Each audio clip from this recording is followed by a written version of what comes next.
Being a therapist in private practice is awesome, but I'm willing to bet that none of you have dreamt of the paperwork involved, or creating the paperwork, or trying to figure out what types of paperwork you need. But before you click away, I want to promise you that by the time we get to the end of this video, you are going to know exactly what paperwork you need in order to start and maintain your private practice. If you are already feeling overwhelmed and you're really just here to find out, where can I get these documents? Where can I find them? I've got you covered. I did the hard work for you, I promise, and you can actually get copies of all of the documents I'm going to talk about today in my ultimate paperwork packet, which I will put in the description below. And if you want to just go grab that link, make sure to do it. But if you want to know why you need each of these documents and what they're for, stick around to the end because I got you covered. For those of you who don't know me, my name is Kelly Stevens. I teach therapists how to build thriving private practices. I know that building a private practice can feel a little bit lonely, and so if you want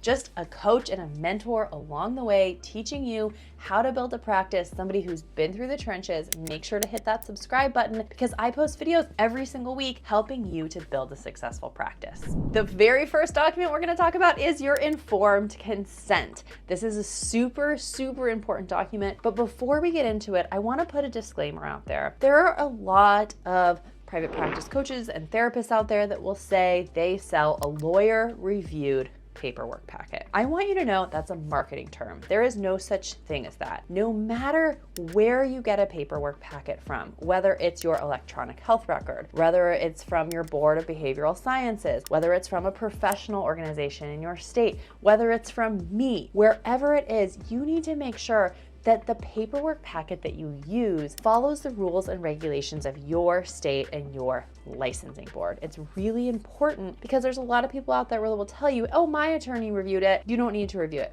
No, you need to do the due diligence. So make sure, no matter where you get your packets from, that you do that. All right, let's talk about informed consent. When you think of informed consent, I want you to think of clear expectations. Your informed consent document is really a document that is going to give your clients an exact layout of what to expect from you and therapy. Now, I want you to know some therapists have informed consent documents that are just 1 or 2 pages long. Other therapists have informed consent documents that are like 10, 20, maybe not 20 pages, but like 10 pages long. There is not a single right way to do this, but there are important elements that you need to include in your informed consent. Your informed consent is your mutual agreement between you and your client for working together. It should include things about your fee, about confidentiality, about what clients can expect from therapy, about your cancellation policy, anything that a client needs to know in order to give consent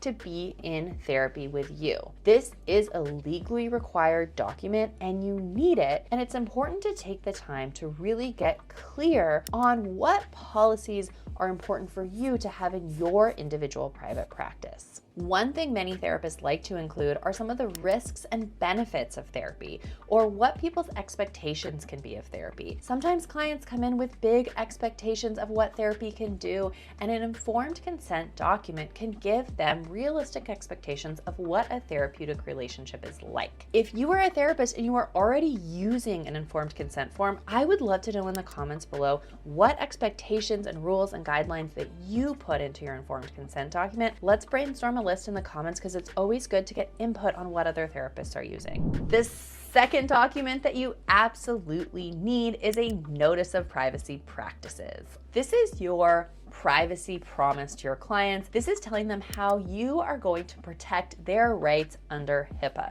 This is important. If you go to a doctor's office, you'll see these too, right? This is a pretty standard document that you need, but it's not one that you want to skip on. Next up, you need a consent for telehealth document. Now, for all of my favorite Zoom warrior telehealth people out there, this is a must.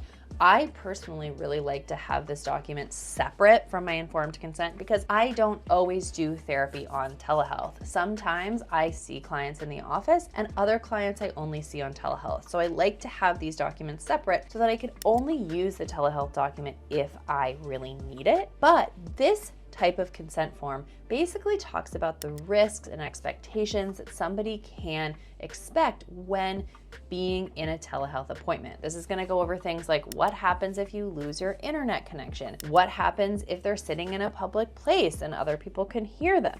Oftentimes in mine, I will put guidelines on like, make sure that you're not sitting in your dorm room with a roommate who can hear. This is a really important document if you are planning on having a fully virtual private practice or even a hybrid private practice.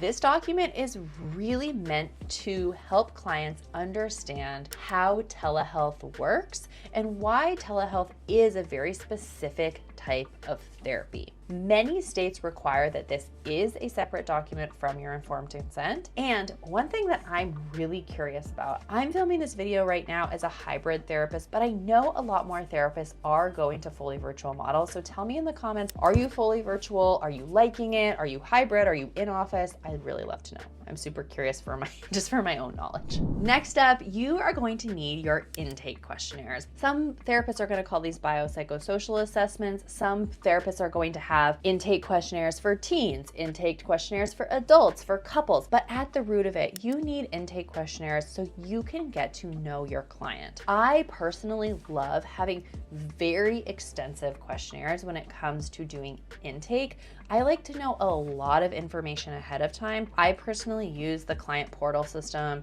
through Simple Practice, and I'll link a free trial here below. And the reason I use that is I like to be able to send my clients those intake questionnaires before they ever come into therapy with me. One thing to think about is asking yourself, what information do I really need to know about this client that I can get beforehand so that I don't have to take up their entire intake session asking them questions that I could ask in a questionnaire. So this might include who they live with, where they live, what their job is, where they went to school. If it's an intake questionnaire for parents, you might ask them about what some of their kids' strengths and weaknesses are. It's important that you customize your intake questionnaires for the population that you see. But if you do decide to use my paperwork packet, I have an adolescent and an adult questionnaire that you can customize to meet your population. One word I really love to remember when I think of intake questionnaires is foundation. The intake questionnaire is the foundation to your clinical work later because it gives you that baseline knowledge of your client. Next up, you need release of information forms. These ones should be pretty self-explanatory. These are forms that you're going to use to get a release, maybe to talk to your client's doctors, maybe to talk to their parents if they're a college-age student, right? You need a release of information for anyone you plan on talking to who is not the client. I personally think of a release of information as also a marketing tool. And I know this isn't one some people always love, but I think that the best clinical care we can provide is collaborative care, right? When we are able to say to a client, hey, I know you are on an SSRI, or I know that you also have an underlying physical health issue that you might want me to talk to your doctor about. I'm happy to provide that circle of support and collaborate with your doctor. I find, especially with teenage clients and their parents, that my clients love this type of collaboration, but also the doctors, primary care physicians that I work with also love this collaboration. And because it allows me to have some FaceTime with doctors, psychiatrists, other psychologists, couple therapists, whatever it is, whoever I'm collaborating on, that also allows me an opportunity to get my name out there and for people to know what it's like to work with me. And therefore, it's like a backdoor way of marketing your practice. I personally love teaching therapists how to market their practices. I'll link more below for that, but this is a good one. Make sure you have a release of information. One other agreement a lot of therapists like to have is a responsibility to pay agreement, or they might put it in a document called policies and procedures. But this is basically a statement saying that the client agrees to pay for sessions. Now, this also relates if your client is going to not be using their insurance. If you are an out-of-network therapist, you might also have another form called an insurance opt-out form, which is basically a formal way of telling clients that you don't take insurance and that they are agreeing that they are paying you cash up front, and that they are responsible for submitting super bill to their insurance companies if they are seeking reimbursement. I have both of these forms in my personal paperwork packet. I think they're really important. I like to have very clear guidelines around my fee, around how I bill, all of that, so clients are not left guessing. I think that our best boundaries come when we are clear upfront in writing. Makes it easy later on to enforce our boundaries. And so these are two documents that I really think it's important that you have. Next up, you are going to need super bills. So super bills are kind of like a glamorized receipt. They provide oftentimes your license number, diagnosis codes that the client might need. A super bill includes everything that your client needs in order to submit to their insurance company for reimbursement. Now, although I do have a paper copy of this, I personally generate super bills using Simple Practice, which is the electronic health record I use. Again, I'll link a free trial below. It's just so much easier, I find, to generate super bills through an electronic health record. I don't necessarily want to be doing the math and typing out receipts after every single session, and I like that my electronic health record does it automatically, so that's what I would suggest doing. But make sure that when you go over your super bill, you have every element that your client might need in order to get reimbursement from their insurance company.